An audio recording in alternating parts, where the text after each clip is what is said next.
and welcome. I'm Captain Bob May, and we're about to launch the 5th annual Boating and Water Safety Seminar presented by the Lake of the Ozarks Water Safety Council.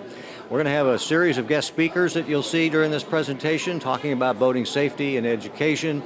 A lot of factors coming into that, like the weather, things you consider to do before you decide to go out boating. So we've got a very exciting program lined up for you today. We hope you'll stay with us as we will first have up on the agenda the Captain Bob Grider to talk about a new invention that's going to help boaters remember to put on their engine cutoff device.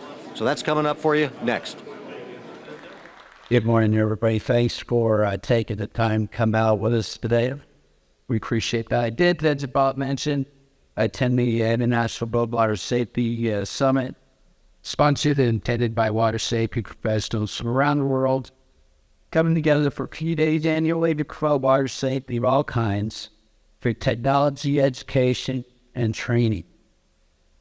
I could talk for a long time, as most of you already know, but the limited rebus, we got to hurry down a lot on programs. So I'm taking about 3 things briefly to cover some highlights. They did launch the official launch of the American Boating Channel. If you're not familiar with that, it is on Roku and Firefly. You think about all the other sports, there's dolphin racing, all sorts of things. There's one that's now dedicated 100% to boating of all kinds.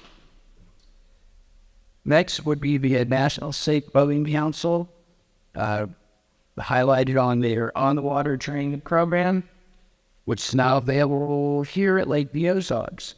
Fleet Allen Dennison would be speaking more on this subject shortly. And lastly is the engine cutoff switch, which was a new product here in the U.S. and it's fantastic. Most of you know about the federal regulations and some states' laws. So this little gadget here, flashes, makes sounds every 10 seconds, so you probably have it attached to your selfie with your light jacket, swim trunks, and it'll keep going off every 10 seconds until you've got it attached. And obviously the purpose behind this fantastic product is to help eliminate or minimize injuries and obviously fatalities.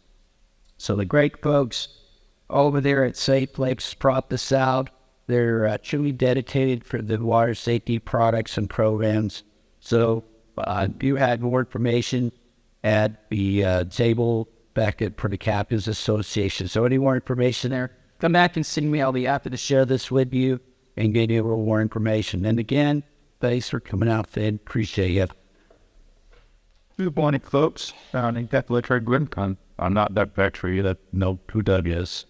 I'm going to be talking about the formation of the Water Safety Council itself. It was formed in 2007 with the mission of promoting water safety here at Lake of the Ozarks. Specifically, our mission is to promote the wearing of the use of life jackets and designating captains while recreating here at Lake of the Ozarks. We also encourage boater education. Exit. Lake of the Ozarks Water Safety Council, we have representatives from several area local chambers of commerce. We have representation at our meetings from Missouri Highway State Patrol, Water Division, Coast Guard Auxiliary. Hampton County Health Department is also a member, as well as the U.S. Coast Guard and Auxiliary. Amwin, Missouri participates with us. And we also have the benefit of representation from our local state representative, Dr. Lisa Thomas. We also have representation from several businesses in the area, including the Lake Ozarks Retail Association for the Long Duck, as well as other media outlets and businesses. Safety on lakes is imperative to our residents and to our visitors. We want our visitors to be able to share their happy, positive experiences from the time of Lake the Ozarks, and as opposed to some sort of tragedy. They want them to go back home, encourage their friends and other folks to come visit us here at the lake. And turn this benefits our residents and businesses with the economic impact that this has generated through our tours. Last year, I believe we had over 12 million visitors to the lake. And even during the COVID year from the year before, we had over 10 million visitors. So just put that in perspective.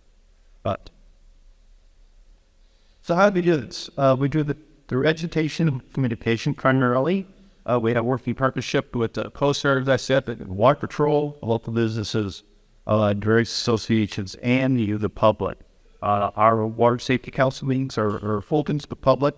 We've had many people come in and voice concerns or desires that help in certain ways. My husband and my 8-year-old son went on an overnight fishing camping trip. So it was the last day of spring break, and they really wanted to go. The weather was not great. It was kind of chilly, end of March.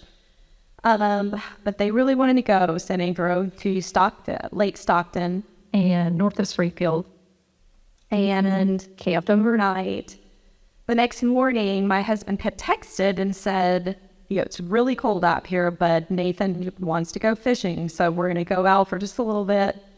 We won't stay out very long. So fast forward a couple of hours, I decided to, check in. And I'm texting and not getting any answers back. So then I start calling because after, when I say a couple of hours, I would text and then give it about 30 minutes, then text again, give it another 30, 45 minutes. And after several times of that, I started calling, and eventually the phone just started going straight to voicemail, not ringing it for. Maybe call it, mother's intuition. I don't know. I had a very horrible feeling that something was very wrong. So, probably after that moment, about 30 minutes later, a police officer showed up at my door, saying that a flat-bottomed fishing boat that had belonged to my husband had been found, turned upside down, and someone had been out sailing. It was very windy. Allegedly, a storm had kind of popped up, which I'm told is kind of frequent at Stockton. Waves were capping at 6 feet. And Brian and Nathan were not wearing their life jackets. So the water was very cold at the time. I believe they said it was around 34, 36 degrees. And so therefore, since they didn't have life jackets on, there was a search, obviously, for a while. That first week, we were at the lake every day. And I would go out. I even went out on the boat one time with Water Patrol, just so that I wasn't standing around waiting. But it was about 4 weeks later, almost to the day, that they found Brian. And then another 2 weeks later, I think I have that wrong, 6 weeks before they found Brian. And then 2 months, so another 2 weeks after that, 8 weeks before they found Nathan. So, this story, I know it can be hard to hear for some people, especially if you haven't heard it before.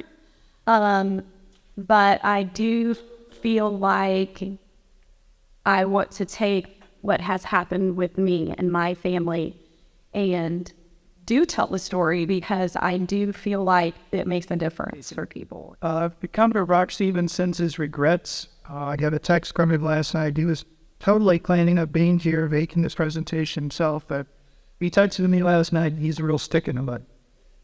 Actually, what he said was he's really stuck in the mud. And he texted me a picture of his truck that was buried to the apps. He lives southwest of Springfield, where the rains really came through, and he's probably dealing with a tow truck right now, getting it out. But be that as it may, he wanted to make a presentation of a certificate of appreciation to Captain Bob May for all of the hard work that he's put in assisting the Coast Guard Auxiliary to reestablish a presence here on the lake. Captain, thank you very much. Oh, thank you very much. James? Thank you very much. Yeah, very cool. Thank you, guys. Thank you. Appreciate that. Well, the 5th Annual Water and Boating Safety Seminar is continuing. And before we get back to some of our other interviews, I want to talk to Janelle Stockstill with the Boy Scouts. Yes. Tell me about your position with the Scouts. So I am a district member. I do a lot of stuff at council with camping. I am also a den leader for my daughter who is in a family pack, and then I have 2 boys in the troop in Camdenton. You've been having a great amount of fun here with the children that came to the seminar today. Tell us about the activities that were going on. So we have all sorts of activities. One of the fun things is we were gifted a bunch of tackle boxes from Laker Tackle, and then we have those for all the kiddos who come. And then we have archery set up, and then we have different stations where they can get things to put in that tackle box. So we have like bobbers that they can get, worms that they can dig for and put in there. We have a little rain gutter regatta race that they can do. And then we have a first aid station where they can learn some basic first aid skills and get like a little first aid kit. Outstanding. Well, I know it's a very valuable tool to have. You've got 3 or 4 troops here? We have 3 troops, yes. Troops? Yep. Good. So we have Troop 29, Troop 92, which is our lake-only girls troop, and then we have Troop 21 out of Lake Ozark. All right. Well, we thank you for participating in what you're doing to help these guys and gals, so appreciate it very much. No Thank problem. you, Janelle. Thanks for having us. All right. And we'll continue more of our 5th annual Boating and Water Safety Seminar right after this. For years, scientists have toiled to make the perfect pizza. That's why other pies contain so many additives, fillers, and dough conditioners. Forget about it. Pizza making is an art. Papo's recipes were created in his own kitchen, not a science lab. With crushed tomatoes, freshly shredded real dairy cheese, and a half-baked crust. Whether you dine in, get delivery, or carry out, Papo's quality never varies because Papo is always watching. To order, go to papospizzeria.com. So, who did you wake up with this morning?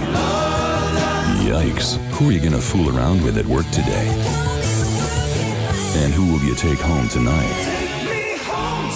Now that just makes you sound desperate. We do too, so don't be a button-pushing radio tramp. We'd appreciate a monogamous relationship. There's only one station that rocks the lake. 93.5 Rocks, classic rock, and more. Streaming worldwide at 935rocksthelake.com. Iguana Marine Group, Lake of the Ozarks full-service dealership, sells luxury brands, cruisers, yachts, handcrafted in the USA, offers models from the open bow 338 to the 60-foot Cantius Flybridge. Looking for a high-end tri-tune that handles rough water with ease? Let us show you the Godfrey Tri-Tune lineup. For wakeboarding and surfing, visit IMG for the #1 towboat in the world, Malibu Boats. Visit the IMG Lake of the Ozarks showroom today. We're back at Camdenton High School for the 5th annual Boating and Water Safety Seminar, and things are going pretty good. We've got a couple of more guest speakers to introduce you to. Next up, we have Steve Runnels talking about the weather. He's with the National Weather Service out of Springfield. Following him, Kirby Leisman with the Kirby School of Wake. We're going to be talking about wakeboarding, wake surfing, and proper operation of a wakeboard boat. So that's all ahead of us right here. I'm the warning coordination meteorologist with the National Weather Service. This time of year, I'm normally talking about tornadoes. I'm talking about severe thunderstorms, hail, wind, flooding maybe. When the opportunity to talk before this group came up earlier, I jumped at the chance. We recognize that we have a lot of visitors, a lot of people who come to the Ozarks, a lot of people who come to the state of Missouri to enjoy what it has to offer, and much of that is in recreation.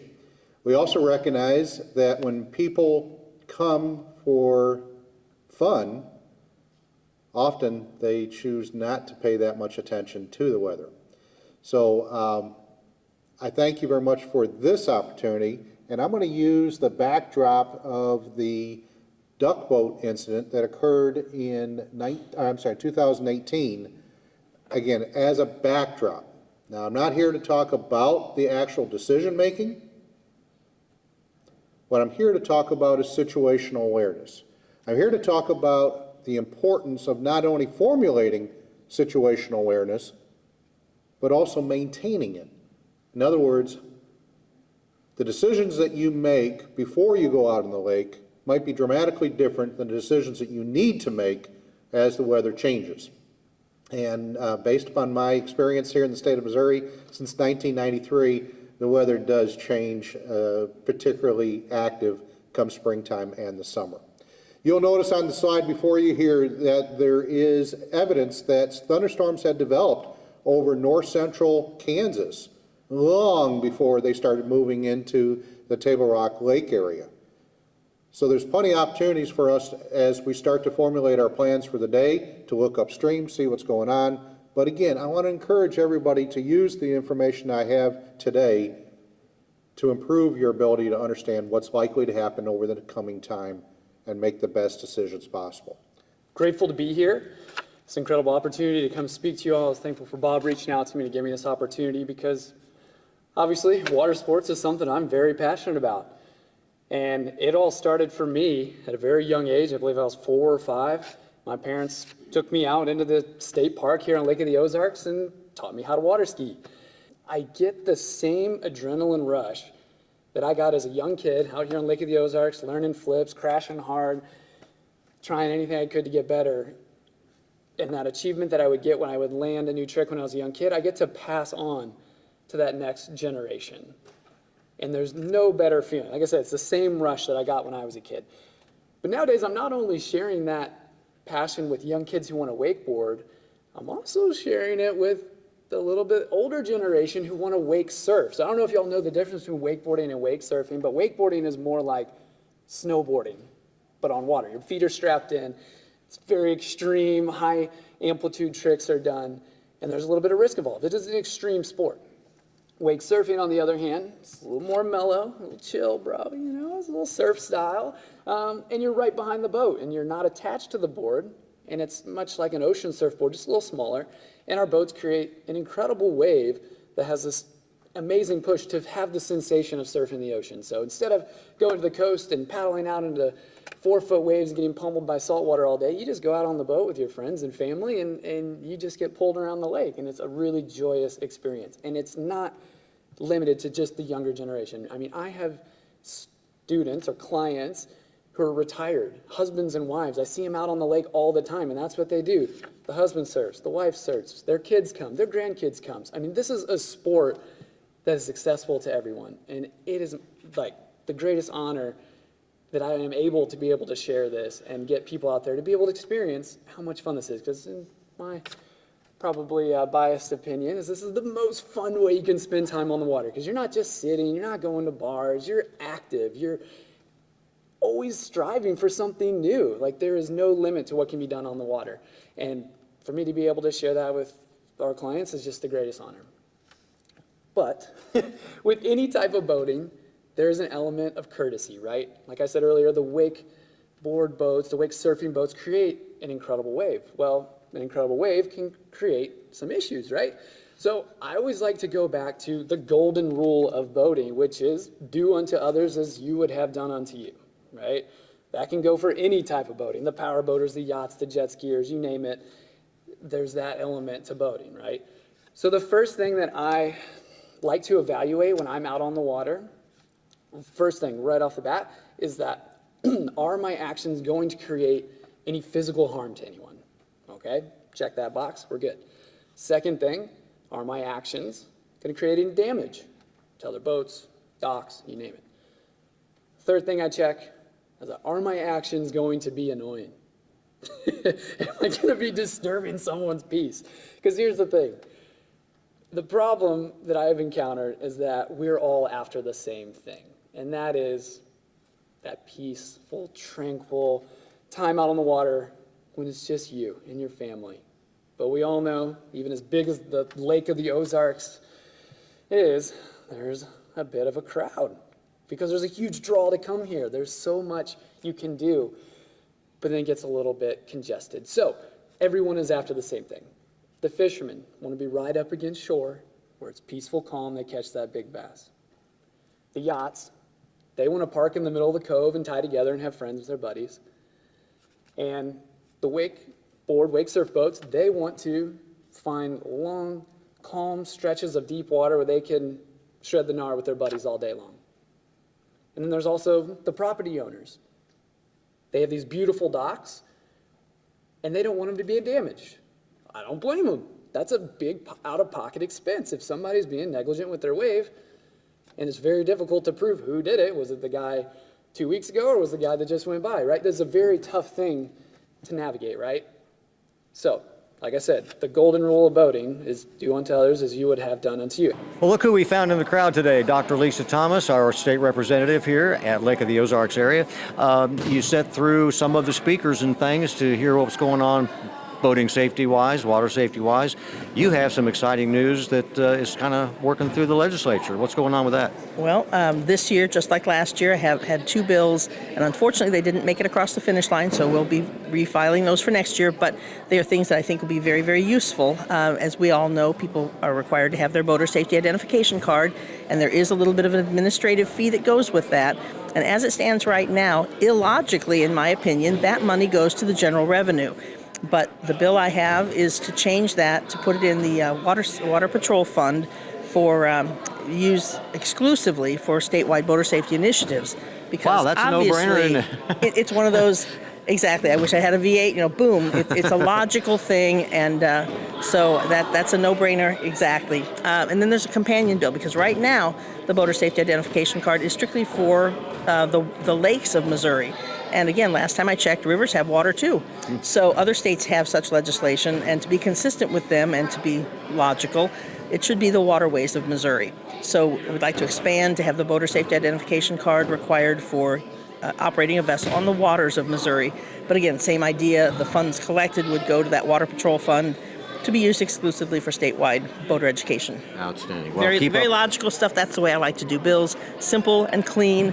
Everyone can understand. And you've had pretty good support for this, haven't you? It's bipartisan, unanimous, flies through committees without concerns. The major problem, of course, if you look at it from a state perspective, is that general revenue loses some money. It's actually a net zero when it comes to that, because we're not taking or losing money, but we're directing it from the general revenue to a fund. So there's a little bit of concern on the budget side. There's always that issue, but it's not an additional fee. It's not anything like that. It's just moving it from one area to another. Well, thanks for being on the Water Safety Council again, and thanks for the work you're doing at the legislature. Keep it up. I appreciate it. Thanks for all you do. And this has been a wonderful, the presenters are hitting all the high notes, and I think the audience is learning a lot. So I appreciate it. Very good. Thank you very much. All right, you. More of the 5th Annual Boating and Water Safety Seminar is just ahead. The law office of Mark A. Webb was founded out of necessity. It was clear when he started that the old ways weren't cutting it, and there was a need for modern solutions to modern problems. Simply put, established methods of law office management were wasting time and money.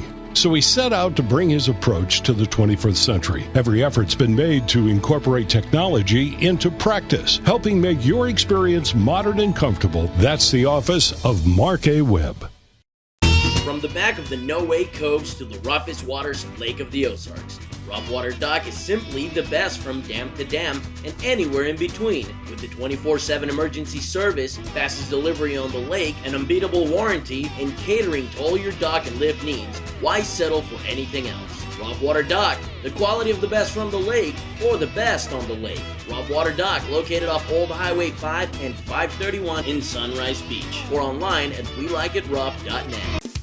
KRMS TV Channel 32 is on the air everywhere, all over the Lake of the Ozarks. There's something for everyone. Lake News Now and national news, hit shows from every era, music videos, classic game shows, weather, and much more. 11 channels of free TV. All you need is an antenna. Now enjoy the lake's first over-the-air locally owned and operated television station. It's free. It's KRMS TV Channel 32.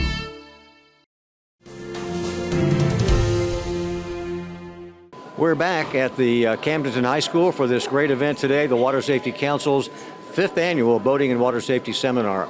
And we're about to hear from Jeremy Anderson. He is General Manager at Big Thunder Marine. They have really exploded as far as the business is concerned about boating around Lake of the Ozarks and in Florida. So Jeremy's going to talk to us about performance boating and a little bit about wakeboarding and surfing and those kind of things too.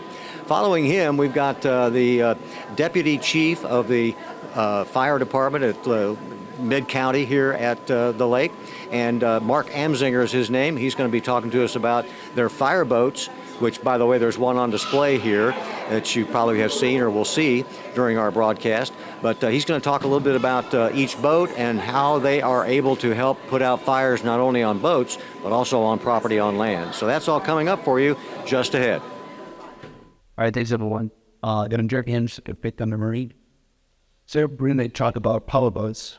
Big Thunder Marine carries everything from pontoons, triads, wakeboard boats, surf boats, and we're known probably from our history as power boaters.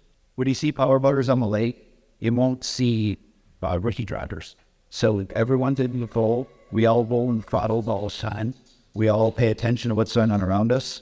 We're all very capable of driving boats and scope together.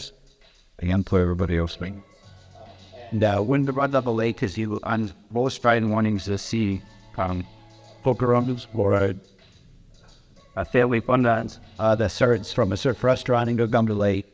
And when you see that, if your fish isn't surveying or if you're doing anything else, they're in control. They're going to stay in the middle. So just let them go. They're safe to a certain speed. We all have licenses and all have preference to do the runs. And basically what I want to talk about today, and really just the last time I did this with this, I had asked questions from the audience, and they gave me what they questions about how to drive it up to a boat like this, on what we've seen on the water, whether you're going 100 miles an hour or 50 miles an hour, they get various work. It's even more important when you went to this fast. And to see boats like this, Ryan, these boats have 500 and 1,400 horsepower in them. Plus, when we're driving our handle is on the throttles. We know how to hold on, we know how to steer, we know how to drive when it's full. These drivers to passage communication in the dollar. We know what's doing. One boat drives straight, one boat drives around it. You'll see randomly on a Thursday morning, you'll see helicopters at the lake, shooting boats. What we asked us for doing that is just kind of leave it alone and watch what's going on. But really need to see what's happening. But those boats are in control in the last day at one, so when they come out in front of them. So I hate to pause the video. I want to take the time to answer questions that people had. So last time I did this talk, I don't know, 2 or 3 years ago, people had questions about what goes on in these types of boats. How many of the audience had ever been over 50 miles an hour in a boat? How many had been over 80 miles an hour in a boat? How many had been over 100 miles an hour in a boat? The numbers keep dwindling as we go up in speed, and the control that's necessary goes up as well. So we are extremely cautious about how we're driving, and we guys can do the same. Good morning. Basically this morning I'm just going to kind of go over fireboats on the lake. It's kind of a real quick overview. I started 30 years ago. Back then there was maybe five or six fireboats on the lake, and they were mainly on the downstream side. Right now there's probably close to 14 fireboats that are equally distributed across the lake. So if you can go ahead with the slide presentation. So the fireboats that we have are designed for multiple purposes: fire, EMS, rescue, things of that nature. The big signs we're going to see is for fire suppression operations, whether it's being a boat fire. Go ahead, next slide. Okay. Next one. So boat fires are probably the biggest ones we deal with on the water, whether it's out in the channel or a marina fire at a dock. We've had several of those. Again, the biggest thing on fireboats are not like the fire trucks on the station on land, where our response times are relatively quick. It does take a little bit longer for our boats to get there because there's travel time from the fire station to the boats, and then the boats are really staffed 24/7, and a lot of departments have volunteers that man these boats. Next slide. We also use them at structure fires, condos. They can be used in a number of ways, whether it's a direct attack, actually fighting the fire from the water, or in certain areas we're limited on water supplies. We don't have hydrants every 600 feet like they do in metropolitan areas, so we have to shuttle water with tankers. So a lot of times we'll find a location, marina, take the boat to, and then from there we will fill tankers from there, and they'll haul that water from that fill site back to the fire scene. Next slide. There's several departments that you can see as they're spread out across the lake. It's not like in cities where you have really specific lines. Some departments may start at one area and cover 30 miles of shoreline, let's say. For example, like Lake Ozark or even Sunrise Beach. Lake Ozark starts at the 0, but yet their district encompasses all the way up to about the 17-mile mark, where Sunrise Beach kind of starts around the 8, and they continue on all the way up to probably about the 30. So there's a lot of different areas. So this requires a lot of cooperation between the agencies on responses, where they're joint responses, because again, like a lot of people know, boats are sometimes finicky. They tend to break down quite a bit, and you need those extra resources out there. So what you'll find is you'll find a dual boat response to incidents in different areas. We try to bring a boat from upstream and one from downstream to meet in the middle in a sense. Next slide. So let's kind of go over some of the different districts, what the boats that they have, kind of give some basic information on it. I don't have all the information on all the boats, but some of them I do. I did retire as a fire chief from Lake Ozark, so there's 2 boats there. The big one on top, I call it the Green Machine, is kept down at Ozark Yacht Club down there at about the half-mile mark. It's about a 35-foot silver ship. It can pump about 3,000 gallons a minute. But it does carry capabilities for not only fire suppression, but rescue operations. It's equipped with side scan sonar, FLIR, radar, things of that nature. The second one is about a 29-foot fountain that the district got back in '99, so it's about a 25-year-old boat. It's mainly rescue operations and small fires. It only has like a 300 GPM pump, and that is kept at Marine Max. Next slide.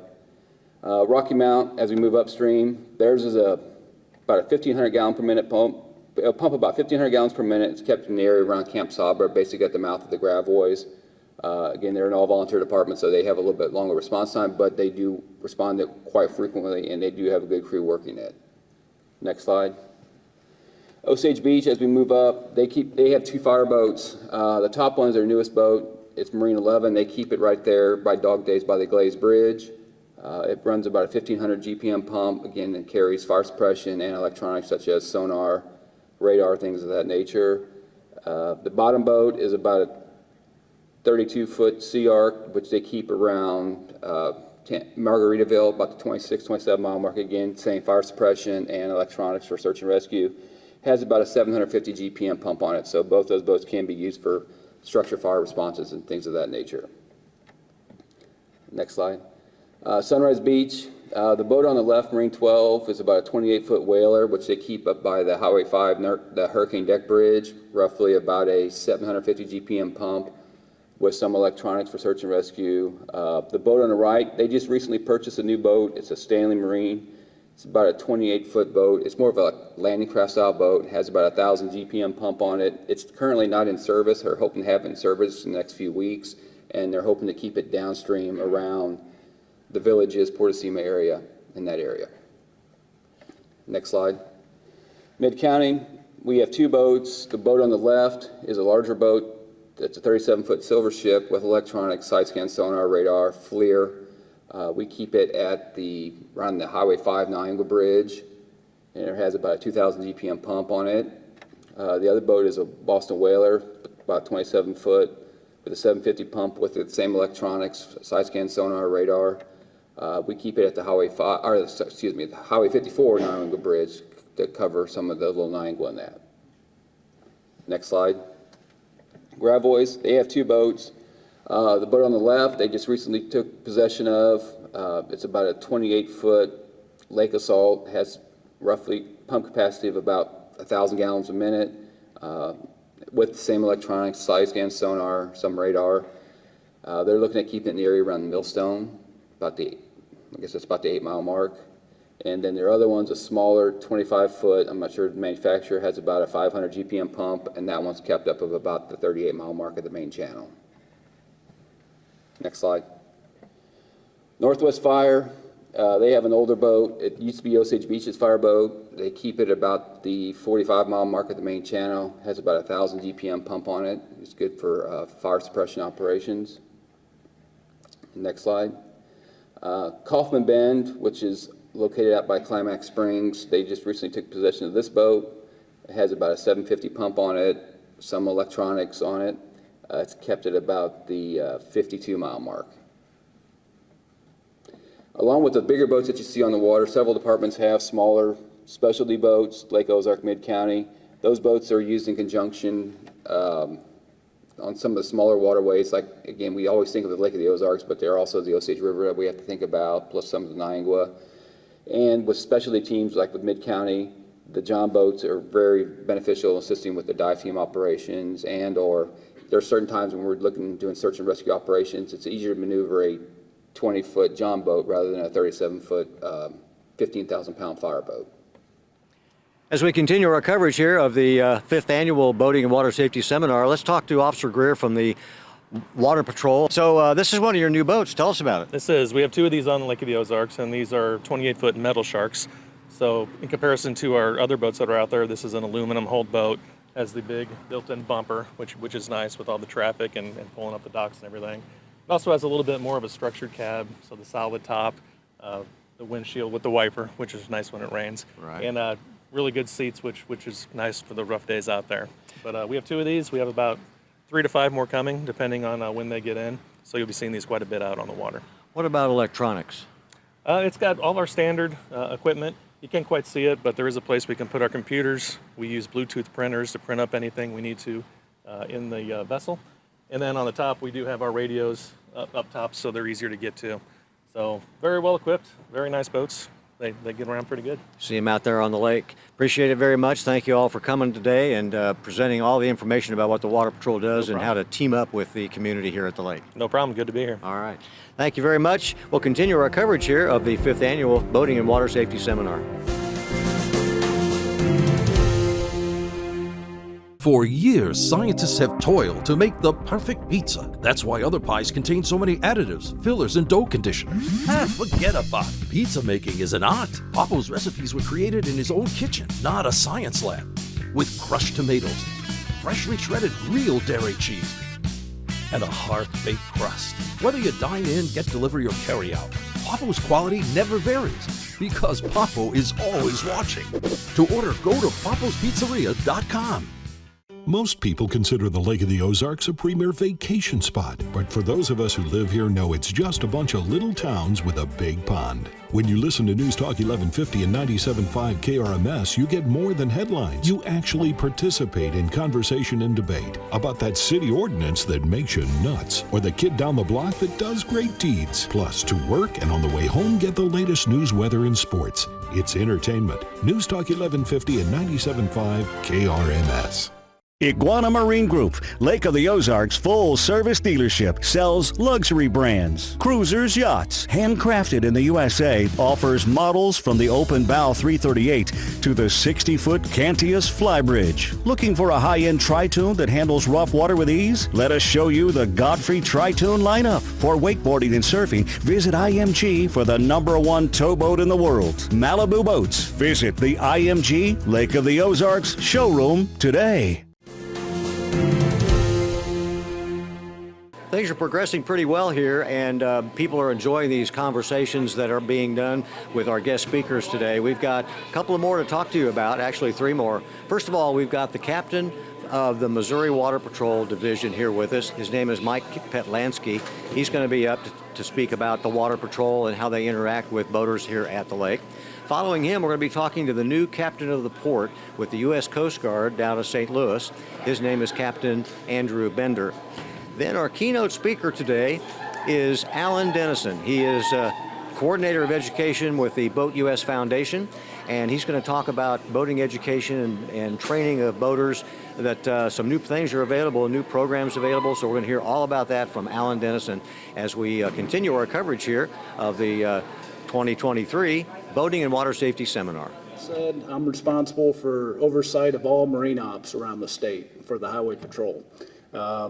That's our Swiftwater program, ice rescue, our dive team, oversight of all the marine ops, the float streams, Lake of the Ozarks, Table Rock. So we're in this together. I take ownership of my role. I want to develop as many relationships as we can with Water Safety Council, the captains group that we spoke last night to. The Coast Guard is a good partner with us, Ameren. These are all entities that serve you, the public, here at Lake of the Ozarks. And we do it not only for Lake of the Ozarks, but all the waters around the state. So it's all about relationships and serving the public. That's why we're here. I try to get the guys the equipment they need to do their mission. We have the side scan sonar, the new metal shark boats you're going to be seeing more of. I think we have 2 in the water now.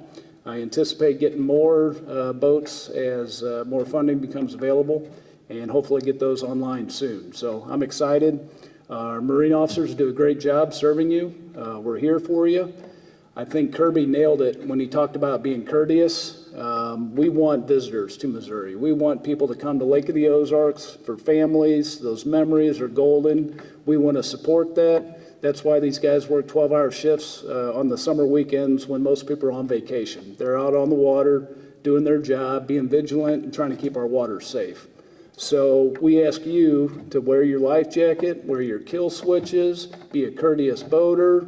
Imagine if you lived in this cove, would you want to be operating your boat that way? And be courteous with your wake, and just share this most unique lake in America is right here in Lake of the Ozarks. So like Kirby said, the fishermen, the water sports, everybody using this water at once. So I'll be around for a little bit, so feel free to talk to me. When Brian's done talking, we can open up the Q&A real quick, and we'll go from there. Brian? Thank you. As Captain Petlansky said, my name is Brian Geyer. We're classmates, about 22 and a half years with the Highway Patrol. I started in St. Louis County, then transferred back to Morgan and Montauk County on the road in 2006, and I've been on the waters since 2015. So I'm one of about 15 or 16 full-time officers on the lake. People always ask me how many people we've got out there. We've also got other officers that we pull from. We have 4 officers that work the rivers around Jeff City, and then officers that used to work the water and have been promoted or transferred but keep up their certifications. So on a holiday weekend, there's 20 plus of us on the water at any given time working. I'll just kind of answer some questions or cover some things like Ozark specific, because we usually get the questions. I always get a question, what do we do in the winter? And I know somebody would ask that if I gave the chance, so I'll just answer it now. We're actually very busy in the winter. We supplement the road. We help out other divisions that might need help. We spend time working on investigations that we might have been a little bit too busy for in the summer, thefts and things like that. We also do a lot of boater safety programs, and I've heard a few people mention those. We do put those on, and we're happy to put one on for any group that might want to do it. Just give us a call at our main number, 751-1000. We will come to you if you have a place, a marina, a church, doesn't matter. We also do them in schools, so we can make those happen for anybody. So we do stay pretty busy. Summertime, we stay really busy. So that's when we really step it up. We all work every weekend, unless we take maybe a weekend off or have an event. So we're usually out there every weekend. Holidays, we do work 12-hour shifts, 2 zones, the day and night zone. So we overlap in the middle of the day when it's really busy. And then we see our families again around September. So very busy. I love it. When I graduated from Camdenton in 1995 and saw the Water Patrol out there, I never imagined I would be doing it. I knew I wanted to be in law enforcement, but at that time the agencies were separate. So getting to come back and come to home and work on the water is great. I get to wear shorts in the summer. It can't be any better. That's just some real quick stuff about Lake of the Ozarks. I will mention, if anyone has issues on the lake, call us and let us know. Star 55 will get us anywhere in the state, or you can call our number. We get complaints from people that have an issue in their cove, and the first thing they usually say is, this happens every weekend. Well, call us the first time it happens, and we'll come take care of it. We're busy, but we will get there, and we'll try to take care of the issue for you before it becomes a big problem. Hey, good morning. Thank you so much for having me, first and foremost, but thanks to the Water Safety Council for putting this on. To me, this is extremely powerful when it comes to community working with each other to ensure, in this case, safe water operations, okay? There is no way that my team, the other teams, right, the state teams, the county teams can be everywhere at one time to take care of you. So when it comes to prevention, we really lean hard on that, and opportunities to educate the public is where that's at. So really appreciate just a moment of your time here. Thanks for all the coverage there, sir. Absolutely. But the focus here, of course, are the lakes. In this particular area, we have one station, one Coast Guard station based out of St. Louis. We have 2 boats, okay, for that station, 229 beautiful RBSs that get out there in the river for training mostly. And then the biggest demand we have, though, when it comes to the recreational boating safety mission is right down here in Lake of the Ozarks. But it's a matter of getting the folks together. We have a crew of 10 to manage those boats. And every now and then we're able to plug into some of the reserves. We have about 20 reservists, but typically, and I'll say the word, is funding, getting folks down here can be challenging.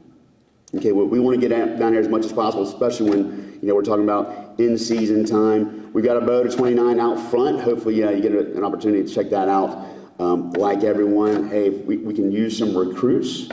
Okay, so if you have any folks relatives, friends, etc., please don't hesitate to talk to them about the mission. I'm happy to talk to you after this about what the Coast Guard offers. We could use your assistance.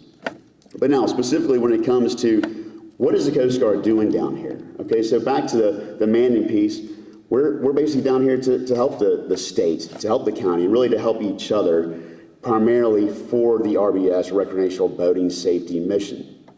Look, I've been out there, I've been pulled over, you're out there on a Saturday or Sunday, you finally get a moment with your friends, your family to enjoy yourself on the water, and here comes the Coast Guard, here comes the Marine Police, you're like, my God. And of course you're prepared, right? The folks out in the crowd, typically the folks that attend these meetings, these seminars, are the ones you don't have to worry about. So we appreciate y'all showing up, but out they come. But look, I like to think y'all know this, but y'all take care of us. Y'all pay for us to do these missions. Y'all are the taxpayer. We're out here to do that job, to come out here. And look, that prevention piece is worth so much. More or less, it's going to be an educational experience for you, if that, a conversation with the coastie. But of course, we expect full professional, folks out there, fully professional, when they're out there working with you and talking to you about what you should have. The Big Five, real quick, right? Does anybody know the Big Five? When I say, what's required on a recreational boat? Yeah. No one's willing? I know John knows. He's not going to say it, but that's all right. But look, PFDs. I think we've talked about that a lot. You can't say that enough. Most fatalities happen when you're in the water. About 4 times the number of fatalities that are based off some form of trauma when an accident happens. It's when folks are in the water, they drown, right? So PFDs, first and foremost, don't think about what you need once you're underway. Like the gentleman here for the NWS said, planning is key. You should think about what you're going to do the day before, at least the day before. Getting the right number of PFDs, the PFDs that fit you and your kids or whoever's going to be on that boat, and make sure you know how to put those on, okay? So to me, that's number one. Fire extinguishers, fires do happen on boats, okay? So it shouldn't just be the operator knowing how to use this. These things should be ready to go, know how to pull the pin and expend that agent on the fire. You don't want to melt that fiberglass and have a hole in the boat and end up sinking there in the lake somewhere, okay? So we can help prevent that through the fire extinguisher. Having a Type 4 flotation device. All right, can be a nice comfortable seat for whoever on that cooler, on your, the operator's chair as you're running the boat. You can go to Cabela's, my doors, wherever you want to go, $15, get you a Type 4 flotation device. That way that, your cousin or your family member that's out there swimming is a great swimmer but gets that cramp, okay, or may have had a couple, okay, to drink.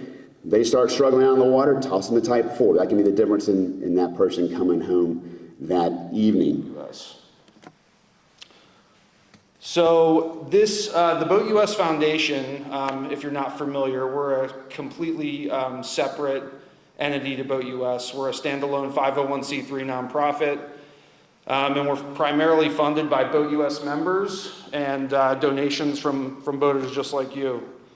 We're based in Annapolis, Maryland, and we have a team of about 11. That's not all of us up there, but we're a pretty small team. We have a lot of boater programs like the free online boating safety course, the on-water training program, our life jacket loaner program. We also rent EPIRBs and PLBs. And then we have environmental programs like our fishing line recycling program and abandoned and derelict vessel removal program.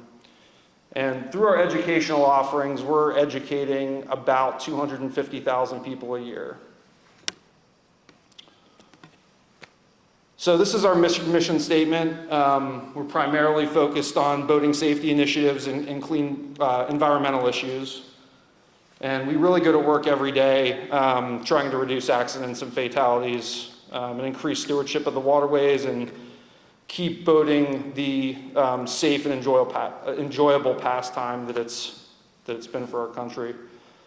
So we're going to get into some slides on education, but I thought it was important to look at some of the recent recreational boating statistics around accidents, education, and life jacket wear. And I'm sure these are numbers all of our Coast Guard guys in the room are familiar with, but every year they compile statistics on reported recreational boating accidents.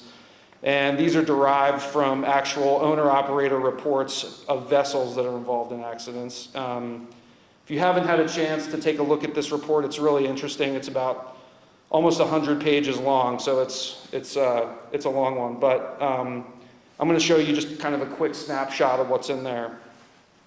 This is from the 2021 report. 2022 isn't out yet, I don't believe. So it might be hard to read on this screen. But it's a summary of fatalities over the last 20 years, and we've sort of been hovering in this same spot in the RBS community, right around 650 a year. You can see that little spike on the tail end of the bar graph there. That's COVID, and I'm sure you saw it here at the lake, but we had a lot of new boaters get on the water. We couldn't keep boats in inventory at dealerships, and we got a lot of uneducated and inexperienced people out there. So we did see that spike in 2020 up to 767, unfortunately. This pie chart is also from the report. It represents the percentage of deaths where operators' level of education is known. And I think the pretty glaring slice of that pie is 75%, the blue section there. And that's the absence of some form of education. 75% of fatalities where the education of the operator was known happened on boats operated by someone that had not had any boating education. And so fortunately, we're trending in the right direction with more states imposing education laws for boat operators. But this data really just shows how vital education is. And hopefully we'll start to see these statistics start to trend in the right direction. This data set takes a look at the top 5 causes of deaths in boating accidents and whether the individual is wearing a life jacket. And unfortunately, like we discussed earlier in one of the presentations, we lose a lot of people to drowning during or after a boating accident. And you can see from these numbers, 489 boating deaths were drownings, and 399 of them didn't have life jackets on. And so if we could just change the mindset and the culture on life jackets just a little bit, we could put a pretty significant dent in that 650 number that we talked about on the last slide. So this is just a screen capture from the National Association of State Boating Law Administrators website. It's their dashboard on current state boating laws. And so states in gray don't have any education requirements whatsoever, and you can see that there's not too many of them left up there, just a handful of them. States in red require all operators of powerboats to have proof of boating education. And as you know, Missouri's boater education law went into effect on January 1st, 2005, and it states that a person born on or after January 1st, 1984 must successfully pass the Missouri boater education class or test when operating a motorized vessel on the lakes of the state. So in most states, there's a variety of ways you can get your boater's education card. You can go to an in-person course. You can do them online. Our office actually offers the only free online boating safety course in the country, which we've been doing since 1998. And this is our largest program. Like I said, we train about 250,000 people a year, and most of those come through our online course. We're currently approved in 35 states, and we've trained over 2.5 million students since we started in 1998. So unfortunately, right now we're not approved in Missouri, but hopefully we can get approved here soon. So our course and other programs are primarily funded by donations from Boat US members, like I said, and boaters like you. Do we have any Boat US members in the room? Awesome, thank you for being members. So when you're When you're doing your renewal paperwork and there's that small checkbox at the bottom that says donate $6 to Boat US Foundation, that's where the funding comes from to provide this course for free. Well, the 5th annual Boating and Water Safety Seminar continues, and we hope you're enjoying our guest speakers. We're taking a quick break here just to chat a little bit with the brand new Coast Guard Auxiliary. We're excited to have you guys back on Lake of the Ozarks. Well, thank you. We're excited to be back on the lake. Dave Kingsbury is the commander of the flotilla here, and how are things going as far as developing crew and personnel? We're getting the process up and running. We have members in the flotilla here at the lake, as well as in our division covering Central Missouri and the St. Louis area, who are in the process of earning boat crew qualifications and coxswain qualifications to be able to command patrols. And so we are close to being much more operationally capable than we were a year or two ago. Very good. What got you interested in boating, and then what got you interested in becoming, a Coast Guard auxiliary? Well, I grew up boating and fishing on some small lakes in central Wisconsin with my grandfather, and so that's where my love of boating really was born. But in elementary school, I started learning about sailing through books I read at the library, fell in love with sailing, started learning how to sail hands-on at a summer camp, ended up teaching sailing as a YMCA camp counselor. I almost went to the Coast Guard Academy, but ended up joining the National Guard instead. And so I did some time in the Army. But once I got out of the Army, I went into the Coast Guard Auxiliary, and it's a great place for me to continue to pursue my love of serving my country and boating. Well, I know you're doing a lot of good work for us here with the seminars and with these breakout sessions. A lot of information about all kinds of safety equipment and what people need and so on and so forth. Yes, that's one of our core missions in the Coast Guard Auxiliary is recreational boating safety and making sure people have the required equipment that they need to be safe on the water. Perfect. Dave, thank you very much. How do people get in touch with you if they might be interested in learning more or maybe even joining? I would recommend that they go to our website, cgaux.org, and they can put in a request through there for a vessel safety check or information on joining the auxiliary as a volunteer. Very good. Well, thank you again for participating. We do appreciate it. My pleasure. Thank you for the opportunity. All right. We're going to continue more, but we got to take a quick break first, and then we'll be right back as we continue with the Boating and Water Safety Seminar for 2023. The law office of Mark A. Webb was founded out of necessity. It was clear when he started that the old ways weren't cutting it, and there was a need for modern solutions to modern problems. Simply put, established methods of law office management were wasting time and money. So he set out to bring his approach to the 21st century. Every effort's been made to incorporate technology into practice, helping make your experience modern and comfortable. That's the office of Mark A. Webb. Now, the greatest collection of classic country music ever assembled in the Lake of the Ozarks is yours. And the Wichita lineman. It's on Classic Country 104.9. I said, Fred. We're banging the twang with the songs you'll never forget. Everybody starts moving. Sing along with Classic Country 104.9. God bless the USA. From the back of the No Way Coves to the roughest waters of Lake of the Ozarks, Rough Water Dock is simply the best from dam to dam and anywhere in between. With the 24/7 emergency service, fastest delivery on the lake, an unbeatable warranty, and catering to all your dock and lift needs, why settle for anything else? Rough Water Dock, the quality of the best from the lake for the best on the lake. Rough Water Dock, located off Old Highway 5 and 531 in Sunrise Beach, or online at welikeItrough.net. Well, that wraps it up pretty much for us. We thank you so much for viewing the 5th annual Water and Boating Safety Seminar here at the Camdenton High School. We thank Camdenton High School for providing us this facility to use. It's really an excellent place. We want to thank all of our guest speakers that came today, all of our exhibitors that also came and showed up. We really had a great time today, and we thank you so much for viewing as we finish this program out. Thank you very much. WaterSafetyCouncil.com, LOZ, WaterSafetyCouncil.com, if you'd like more information about the organization. Thank you so much.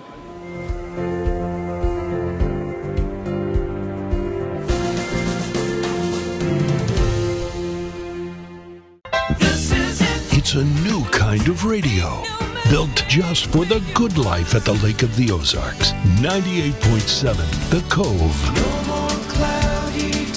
It's long stretches of soft and relaxing music with very little talk.